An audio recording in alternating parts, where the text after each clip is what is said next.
Test 2. You will hear a number of different recordings and you'll have to answer questions on what you hear. There will be time for you to read the instructions and questions, and you'll have a chance to check your work. All the recordings will be played once only. The test is in 4 sections. At the end of the test, you will be given 10 minutes to transfer your answers to an answer sheet. Now turn to Section 1. Section 1. You will hear a man who has just retired telephoning a part-time society to ask about membership and activities. First, you have some time to look at questions 1 to 5.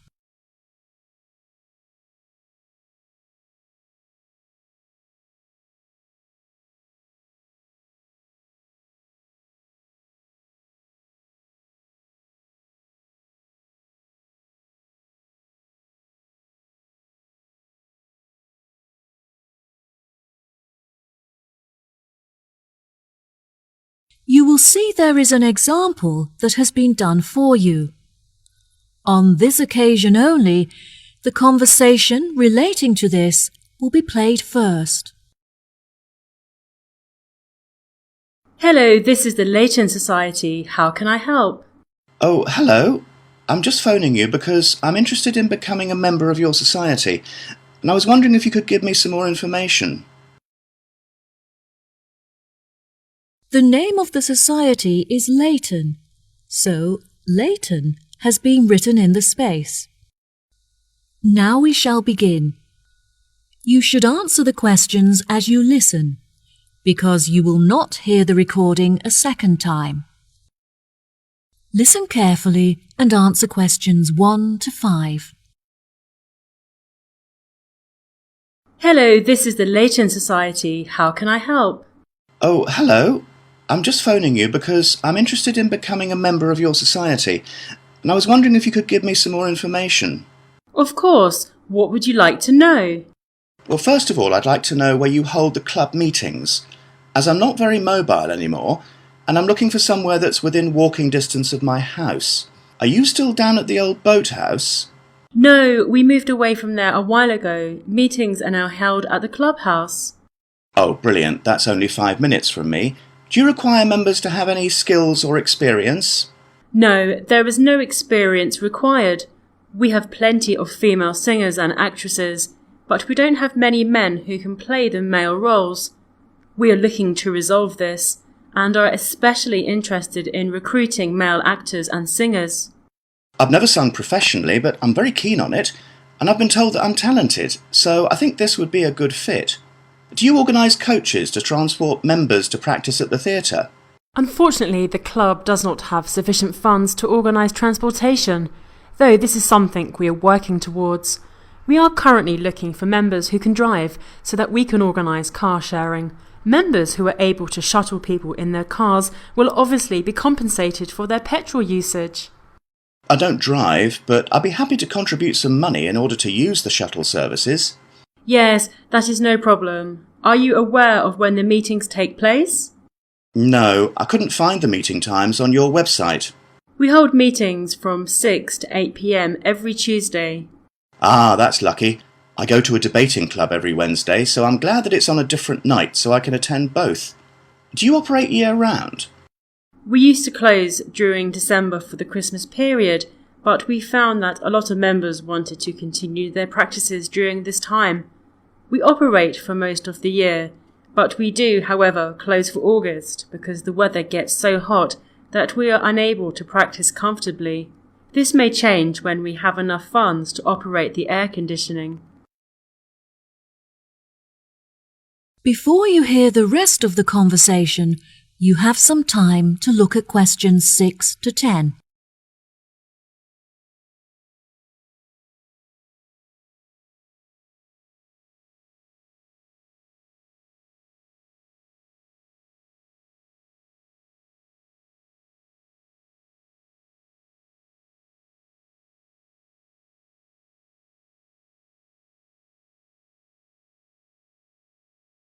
Now listen and answer questions 6 to 10. OK. I also wanted to ask how much the membership fee is and what is included with it. Our membership fee is inexpensive, and it includes many benefits that certainly make the costs worth it. For example, we hold an annual event where members can meet each other and converse about topics that they have in common. We find that this is very popular, as the dinner is truly superb and included with your membership fee. Wow, that sounds great. And how much does membership cost? We have a couple of membership rates depending on your age and situation. For employed members under the age of 30, the fee is £40, while it costs £60 for members aged between 30 and 60. Which of these categories do you fit into? Oh, I don't fit into either of those. I'm 65 years old and retired, so I'm no longer employed. That's no problem at all. You qualify for the lowest price membership fee of £25, which applies to those who are either unemployed or retired. Wow, that's really affordable. I was thinking of bringing my grandson along to some of the practices, so what would the membership cost for him? He's 14. I'm afraid that the club is for adults only. That is to say, we don't allow members who are aged 16 and under. He is welcome to join in 2 years' time, though. Ah, that's a shame. I guess I can wait and buy him a membership for his birthday present. Yes, what a good idea. I was hoping I could bring him with me so I have someone there to talk to. I'm worried that I won't have anything in common with the other members. I'm sure you'll fit in just fine. All our members are very friendly and interested in culture and music. Most of the people involved are modern authors looking for new experiences to write about in their books. You could read some of their books so you have something to discuss with them. That's a good suggestion. I'll definitely do that. I'm really looking forward to attending the annual dinner so I can meet new people and hopefully make some friends. Absolutely. Everyone has a great night and it's all for charity, as all of the money raised from this event is donated to the Children's Hospital so they can buy toys and clothes. Wow, what a great cause. Well, I will definitely be popping in soon to arrange my membership. Thank you for all of your help. No problem at all. Goodbye. Bye. That is the end of section 1. You now have half a minute to check your answers.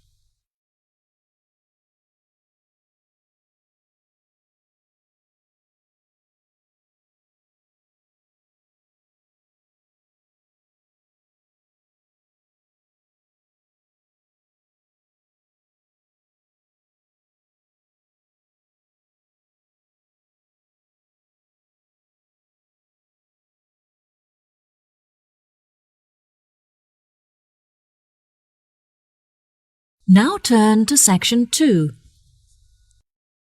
Section 2. You will hear a part of a talk given by a director of a train station. First, you have some time to look at questions 11 to 14.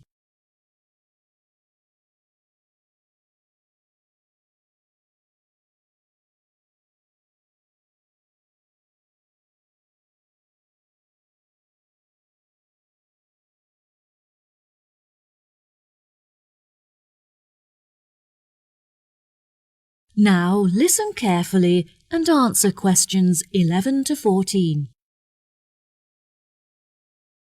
Hello, and thank you for attending this meeting.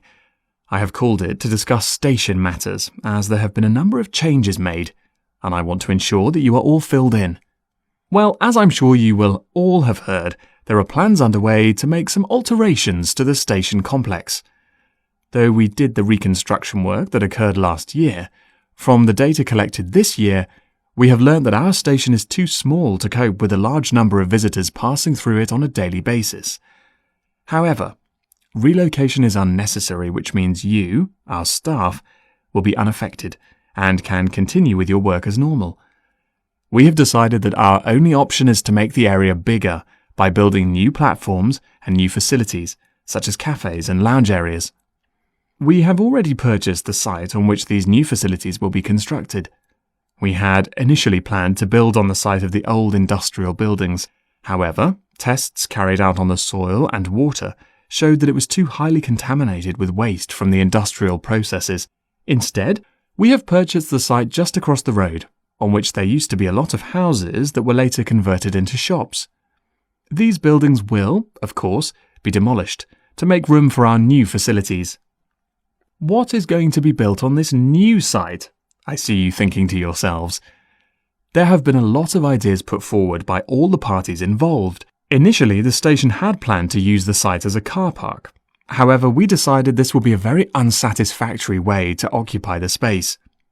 Instead, we have hired an architect who has an exciting vision to transform the site into a large leisure centre complete with cafes, shops, and a lounge where visitors can relax. We hope that this new complex will attract many visitors, not just from the station, but also from the apartment blocks in the nearby town centre. As part of the construction works, we are also going to create new formal gardens where visitors can enjoy the greenery and sit outside in the fresh air. The new leisure complex will be located to the right of the shopping district, so these formal gardens will serve as a meeting place for pedestrians. Before you hear the rest of the talk, you have some time to look at questions 15 to 20.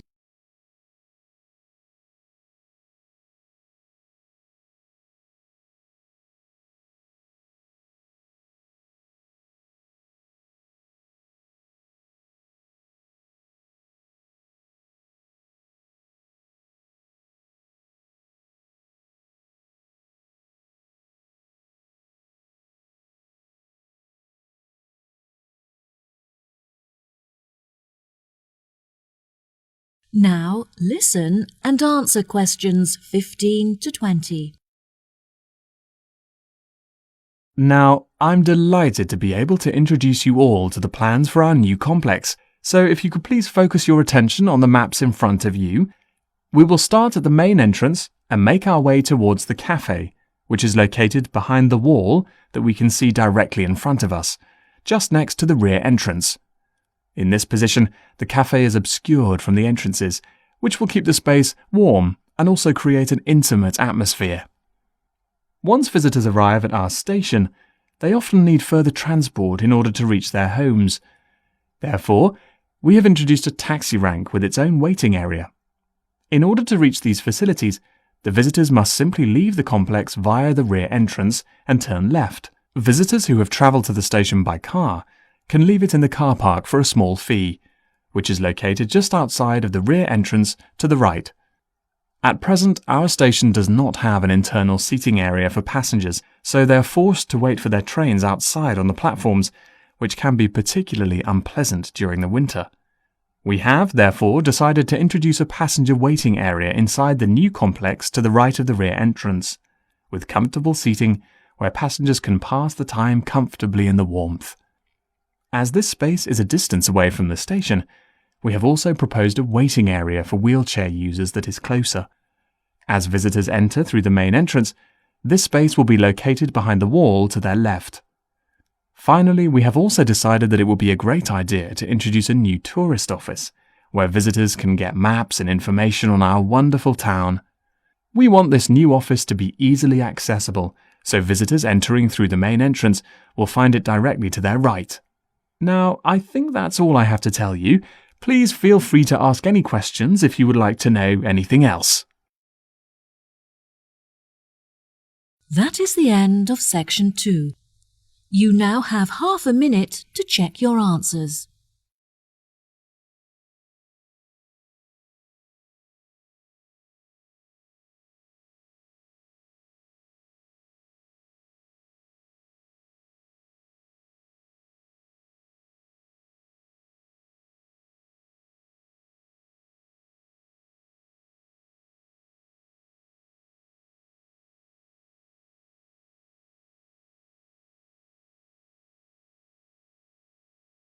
Now turn to section 3. Section 3. You will hear 3 students discussing an experiment they're interested in. First, you have some time to look at questions 21 to 25.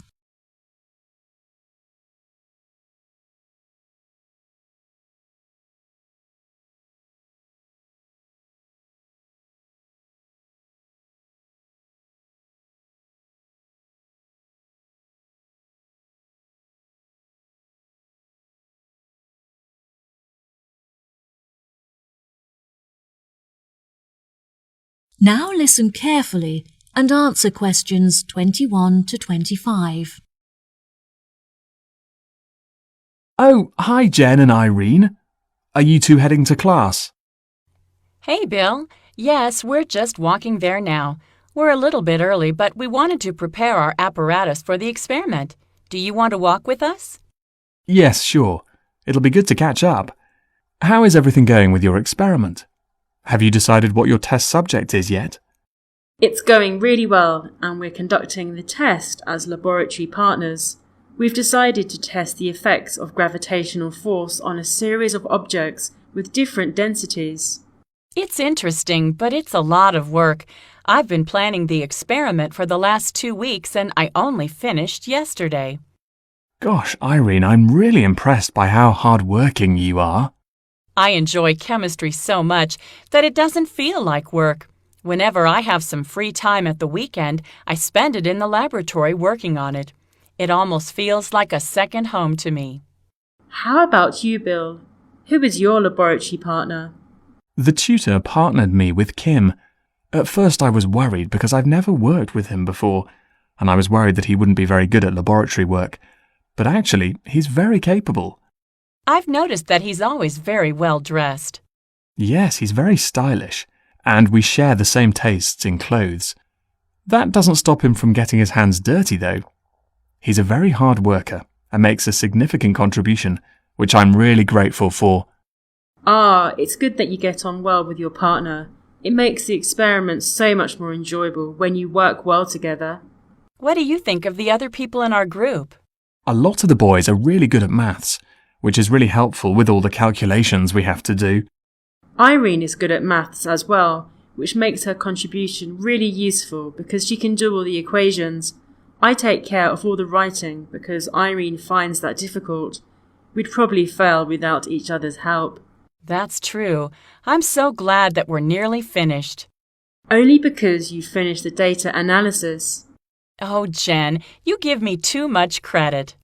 I'm so glad that I didn't get partnered with Linda again. Jen and I were grouped with her for our last experiment, and it was a nightmare. Yes, she always submitted her work on time for the group work, but she never had her phone on her, so it was impossible for anyone to keep in touch with her and vice versa. Her attitude was pretty annoying, but in all fairness, she was a very hard worker because she realised the amount of work needed to get a high score. Jen is such a hard worker. In fact, she has been invited to work on the professor's personal project. Wow, that's amazing. Well done. Why were you picked? I thought he would pick one of the students that he's closer to, but he told me he was impressed with me because I always complete reading the assignments in time for class. I bet you'll be really popular among the other students when they find out. They'll all want to hear about the project.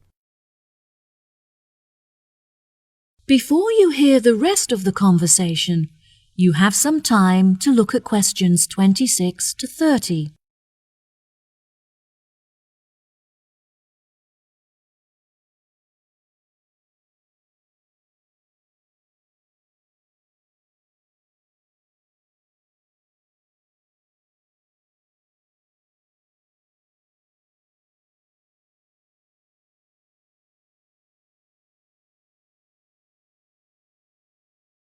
Now listen and answer questions 26 to 30.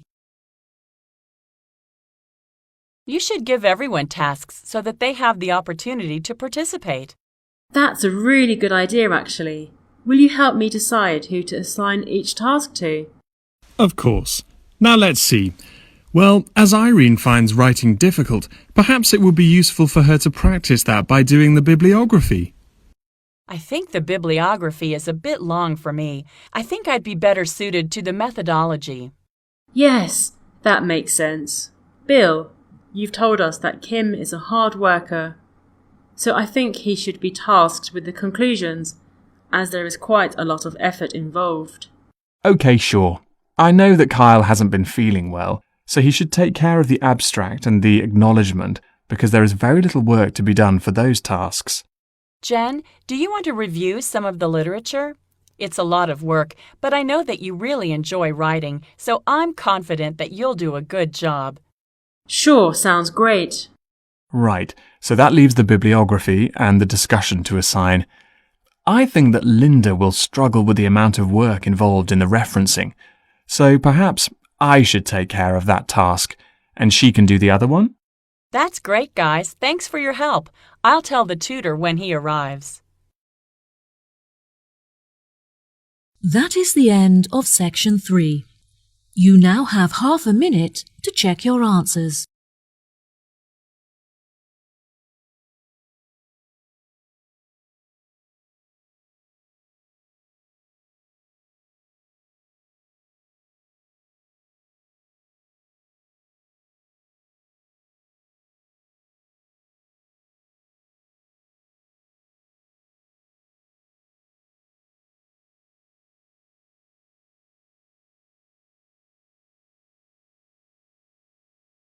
Now turn to section 4. Section 4. You will hear a talk on research in nanotechnology. First, you have some time to look at questions 31 to 40.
Now, listen carefully and answer questions 31 to 40. Good morning, everyone. Welcome to the second lecture in our series on modern technology. Today I'll be discussing the recent developments in nanotechnology in addition to its applications in a number of environments, such as domestic and medical. First of all, I'd like to begin with a short explanation of what nanotechnology is. It is the manipulation of matter on an atomic, molecular, and supramolecular scale. Because of its limitless applications and uses, the government has invested billions of dollars into the research and development of nanotechnology in order to explore its potential. It is only recently that we have been able to engage in the development of nanotechnology, since the particles are so minuscule that a new type of microscope had to be invented to enable us to see them. Many of you may not realize that we all use nanotechnology in our homes as a part of our daily lives. For example, a new dietary supplement uses nanotechnology in order to help our body to absorb iron from our diet more efficiently, which can help to prevent anemia. This technology also makes it easier and cheaper for factories to produce foods such as chocolates, as the nanomolecules help the food to meet our recommended daily intake of certain vitamins and minerals. This may sound odd, but in fact it just means that the food is healthier and cheaper and has increased flavour. Another application for nanotechnology is in the agriculture industry.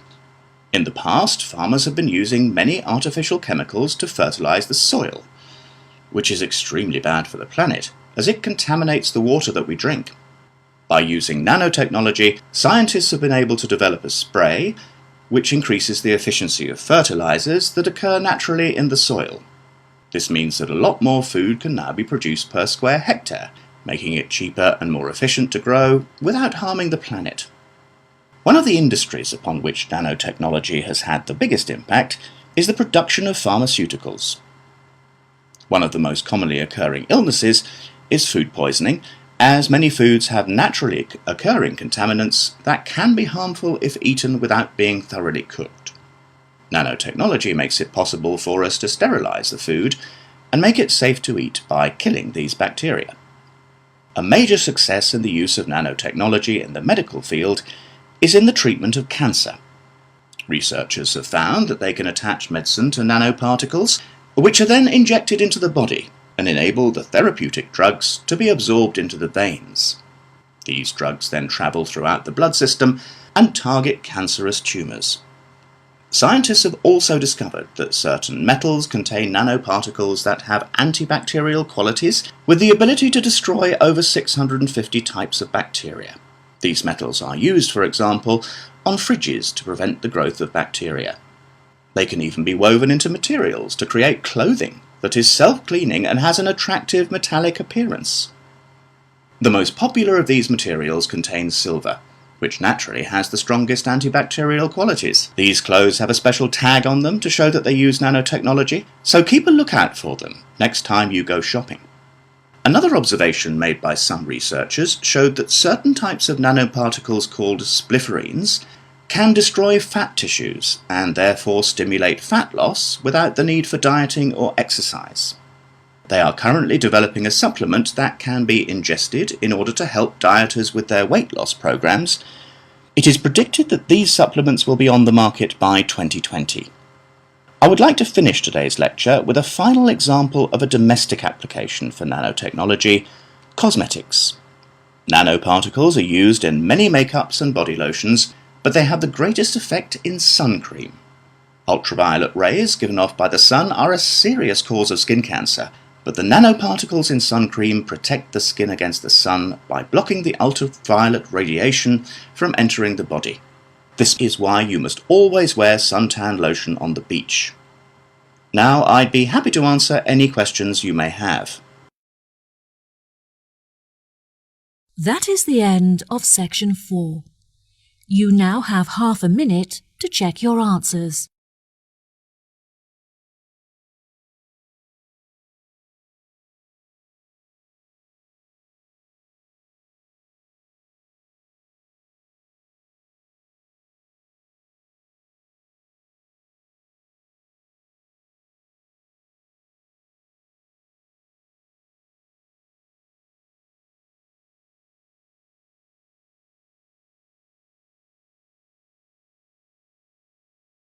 That is the end of the listening test.